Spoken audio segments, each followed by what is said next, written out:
Welcome to Pax Europiana, this time about Bosnia and about European Bosnia and Herzegovina. To make that very clear, I would like to address the current crisis about the electoral reform and also the role of the Office of the High Representative and the future of Bosnia in NATO, the European Union, the Euro, and what needs to be done and how the High Representative and the European Union and the American partners should address their powers very decisively but very targeted.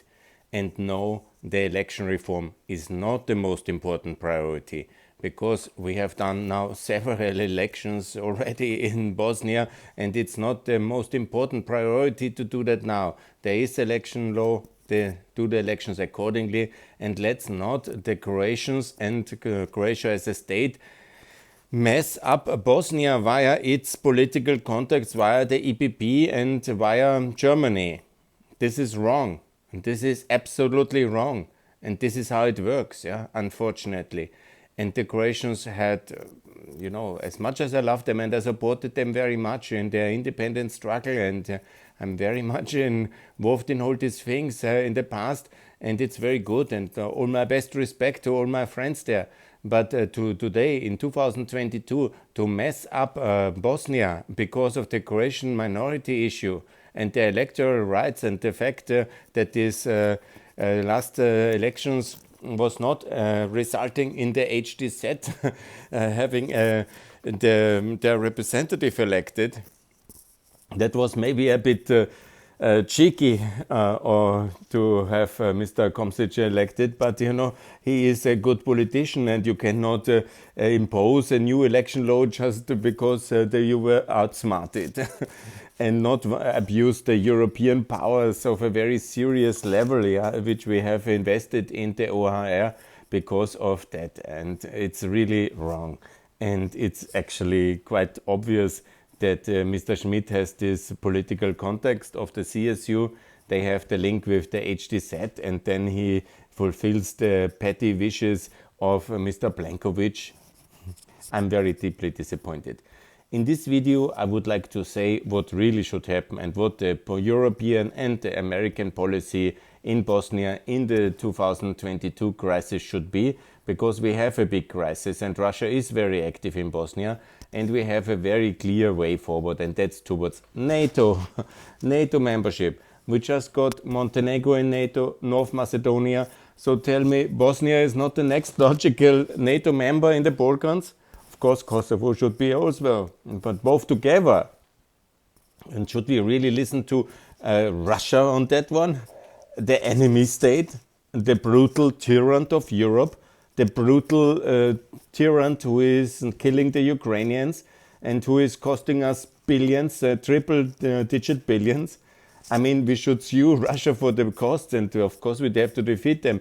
But imagine now they are blocking our progress in Bosnia, and then we say, okay, yes, we take that very seriously. No, the thing is very simple.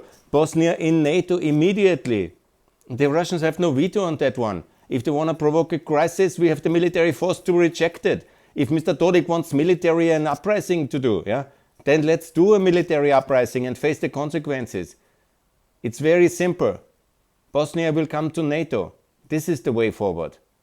And no, there will nobody stop that. I want to be very clear on that one, because it's not Russia's power to stop that.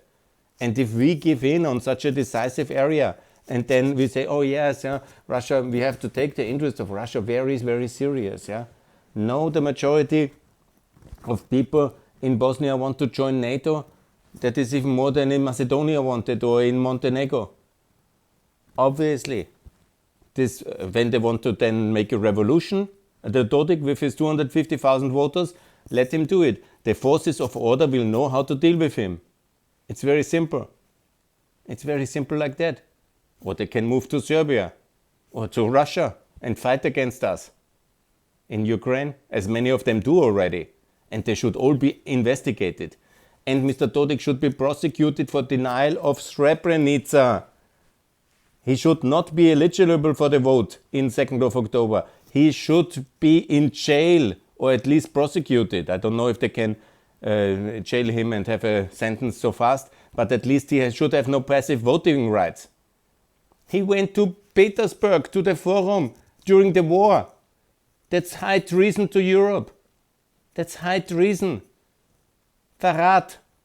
I don't know the Serbian word. That's high treason. A person who goes to the enemy to make business in the war. I mean, it's impossible.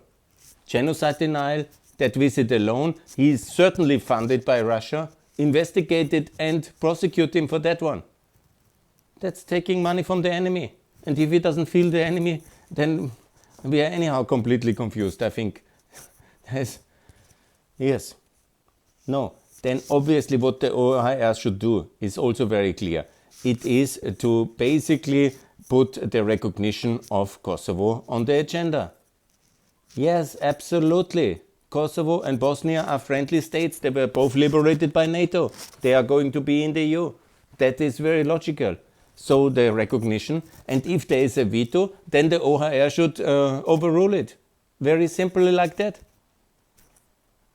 Because the majority would have also recognized already in 2020 and maybe many times before. Kosovo must be recognized and two countries must join the EU and NATO. NATO first and then the EU. The EU candidate status, both countries. And we never gave the powers of Dayton to block the EU future. You know, this is the idea of a minority protection is not the imposition of the will of the minority on the majority to block the joint future in the name of Putin or Vucic, the joint future inside the EU, which is much better obviously for the Serbs as well and for the Croatians and for anybody who lives in Bosnia. Of course it's much better if this country is EU candidate country and if it joins NATO and the EU.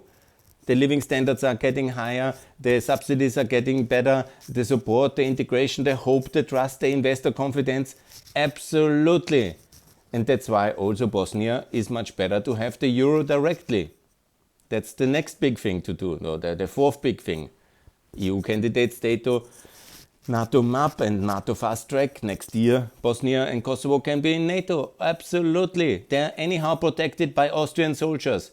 We Austrians have the biggest contingent in the IFOR. Will Mr. Dodik then kill Austrian soldiers? We will know how to deal with him if he does. If he endangers the constitutional order.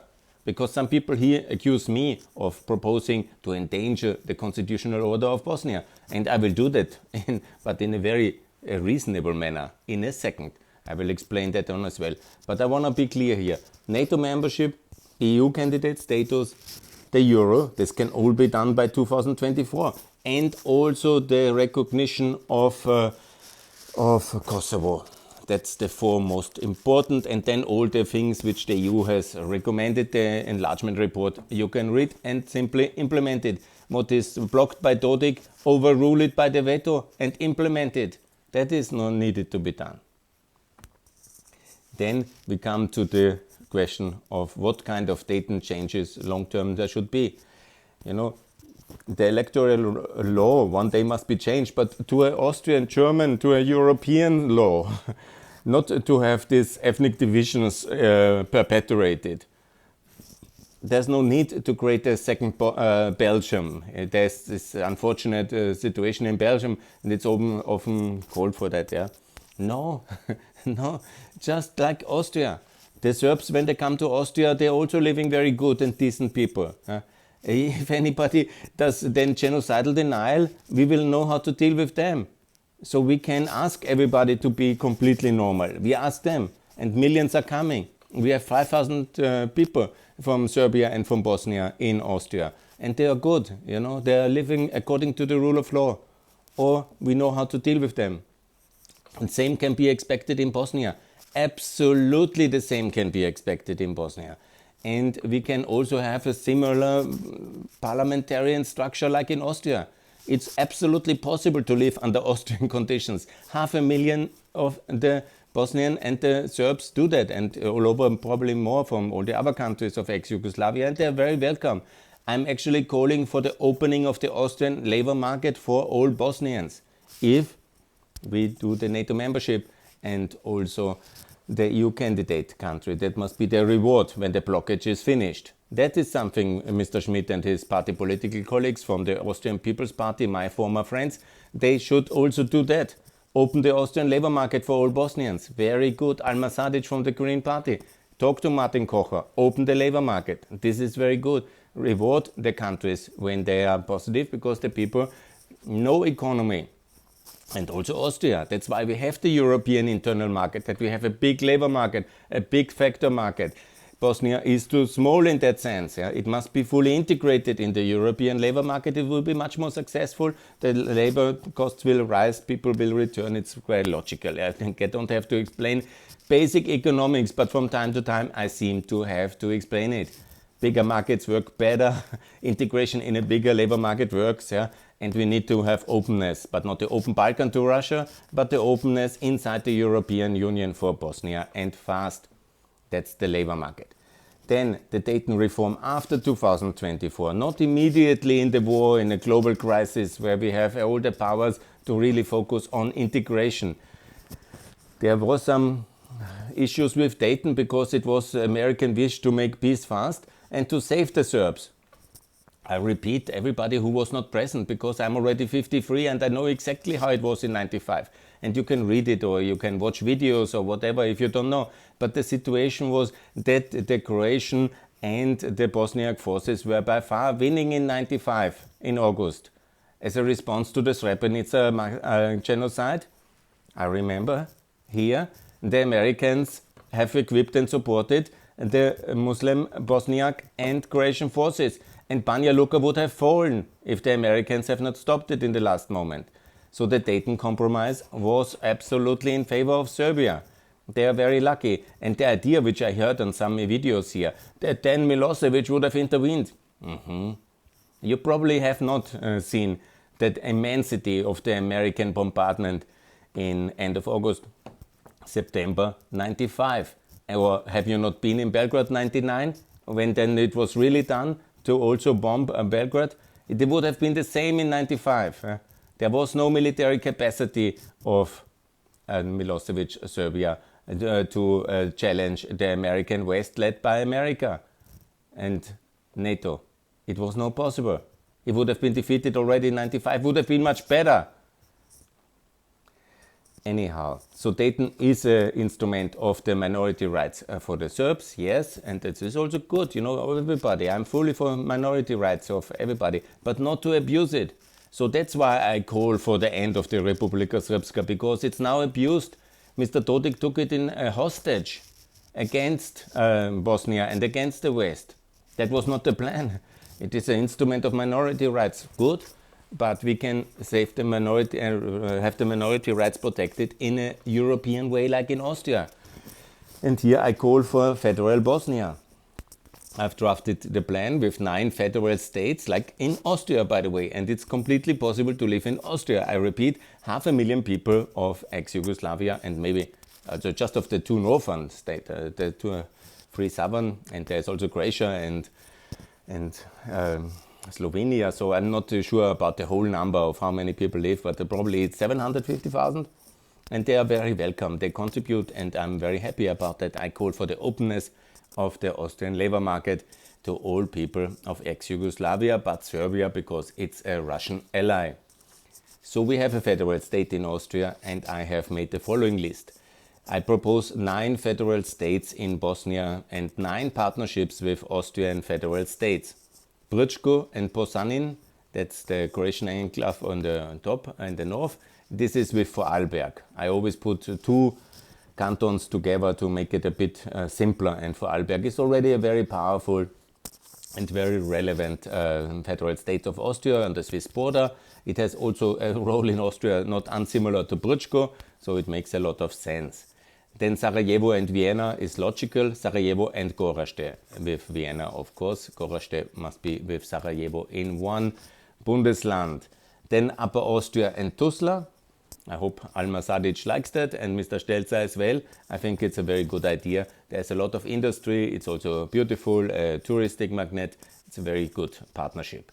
Then Lower Austria, the region around Vienna, with Central Bosnia, with Zenica and with Travnik. That's 2 cantons in 1 Bundesland and 1 partnership with Lower Austria.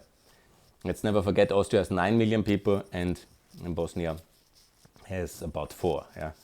Then we have Burgenland together with the so-called Southern Herzegovina from the ex-Republika Srpska, the southern part, with Trebinje as the capital. This is this area close to Montenegro, very close to Dubrovnik, and that's the southern part of this boomerang-shaped Republika Srpska. Then the eastern part, and that's the eastern Drina Valley. I always say Drin because I'm a little bit focused on the Drin River in Albania, the Drina. And the Drina is with Tyrol. Tyrol is the very big logic here, and it's also with the Inn River, the Drin River, and a lot of mountains. So here is the logic, the partnership with that one. It's also from the former ex-Republika Srpska. Then you have Steiermark, Graz. It's very important with Krajina. Krajina is Banja Luka, Graz and Banja Luka do have a partnership, and the partnership, of course, with the Krajina. Salzburg and Mostar, that's Central Herzegovina, and Carinthia with Western Herzegovina, that's 3 different cantons, Una Sana, that's Bihać, and then Canton 10, and then what is now called alone Western Herzegovina, very close to Mostar on the Croatian border. So these 3 cantons together in 1 Bundesland of Bosnia and led by Livno, and then also with Carinthia as a partner. So that's 9 federal states. Yeah? And you say that's a provocation, that's impossible, we have wonderful federation, wonderful Republika Srpska, everything works so well. No, it doesn't work so well. The federation works very well, alone works. Yeah? Banja Luka may be a bit, is some development, yes, yeah? But the Eastern Drin Valley, he has done nothing. Yeah? Pale, Visegrad, very poor places. Yeah, I've been there, I've seen it. Yeah, the whole Drina Valley, Mr. Dodik has absolutely done nothing. And the Southern Herzegovina, around Trebinje, which is in principle a nice town, the rest is empty. Yeah? It looks like Burgenland, but before the EU. There's some wine, there's some land, some sun, no people. This is the reality of Republika Srpska of Mr. Dodik. Yeah? He has built some little empire in Banja Luka and forgot the rest, and wants to build highways to connect fast to Belgrade. And the rest is money parked in London, real estate. This is very bad, huh? And this is very wrong. We have to change that. But first we have to join NATO, adopt the euro, have EU candidate, reform Dayton then after 2024, and then join the European Union 2029, together with Kosovo and Ukraine and Moldova and Georgia. This is the packet of 5. And if Serbia is ready for the West, it can also join in that package in 2029. But if it's not ready to join the Western sanctions against Russia and become mentally a part of the West, it will never join the European Union ever. In no timeline it's possible to join as a pro-Russian country. And we will not allow Orban to be the role model of that. No, this is absolutely wrong. And that the Austrians, in their desperation, the People's Party, in their complete desperations, are now going in the Orban line because they think with extreme populism you can make some points. That will be a tragic mistake and a big defeat. Yeah? And I warn everybody not to repeat the Orban disaster. I mean, he has controlled now his society, economy, media landscape in a Putin-esque way, and he's trying to export this level. If the Serbs fall for this dead-end street, it's their own tragic mistake. But it will not stand. It will not stand.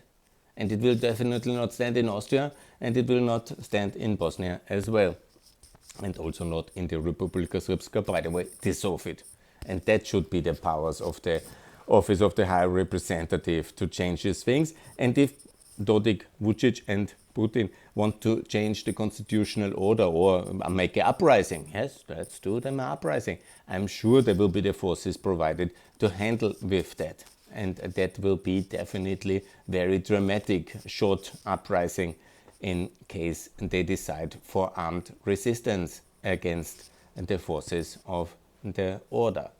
And that, I hope, will not happen.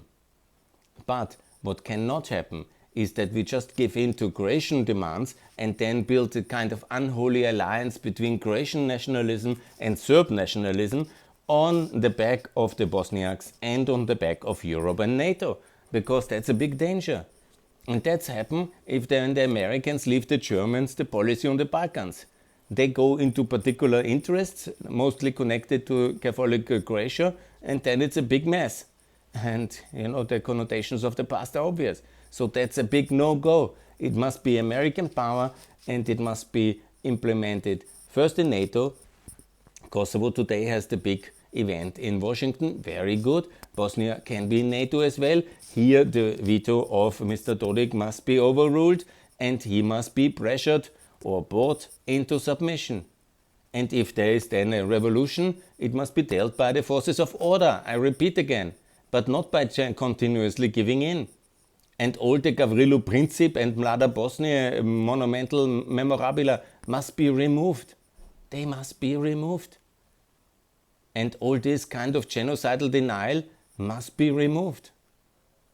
This is very important. And the Republika Srpska, that was always a really very bad idea. And I see no reason why it should stand on.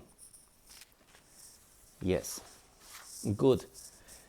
That's the situation with the election law, and that's the situation for Bosnia to join NATO and to overcome the resistance with international support in coordinated manner, and then also to recognize Kosovo, adopt the euro, and then to reform Dayton into a federal Bosnia-Herzegovina with 9 federal states like Austria to be part of the European Union 2029. And all of the people in Bosnia have then a choice if they want to live in that country or move to Serbia or to Russia. If they don't like it, if they think that this is not the best way forward, then they can always move to Serbia, because then they will be outside of the European Union for a very long time, or they can move to Russia and fight on the Russian side, and then their destiny will be also very clear what will happen with them. And they should be all tried for treason. Yes, that is the short version of that. Good. That's my proposals. I think I covered all the topics. Yeah. Now I have some infrastructure topics which are also important, like the Adriatic Highway through Trebinje to Nikšić, and a lot of this what I call Highway for Peace deal. Since 2 years I promote that we have another 5 billion euro package for Bosnia to buy into the highway operators, 49% of both highway operators from the EIP, to soften the blow of some intervention in the political system, and also make Bosnia rich and fast rich and developed, because it's also in the interest of European taxpayers and consumers if we have the highway and railway infrastructure in Bosnia. And I remind everybody, never forget, the Kaiser even 120 years ago could build a railway to Trebinje, and we are not able to do it. It's a bit of a shame. Let's do much more for Bosnia. Let's do much more funding. Let's help in the energy and fiscal crisis significantly. Let's be very generous now with a multi-billion euro package for Bosnia infrastructure, and also to get Bosnia in NATO, EU and the euro very fast. But also ask for joining, of course, the sanctions that I forgot before, and include that as well, recognizing Kosovo, joining our foreign policy, and then also reforming all the necessary things to be fully in the European Union as federal Bosnia in the federal EU in 2029, if all the parameters are fulfilled before, and I call this year 2022 to fulfill the parameters of NATO membership, of the euro for Bosnia, the recognition of Kosovo, the joining the EU sanctions against Russia, and the EU foreign policy. And that, I think, is most of the issues. Thanks a lot. I hope I was very clear, because I really don't want to be misunderstood and then somebody says, oh, he said that. No, I want to be very clear, and I hope I was very clear. For European Bosnia in NATO and the EU. Thanks a lot. All the best. Bye.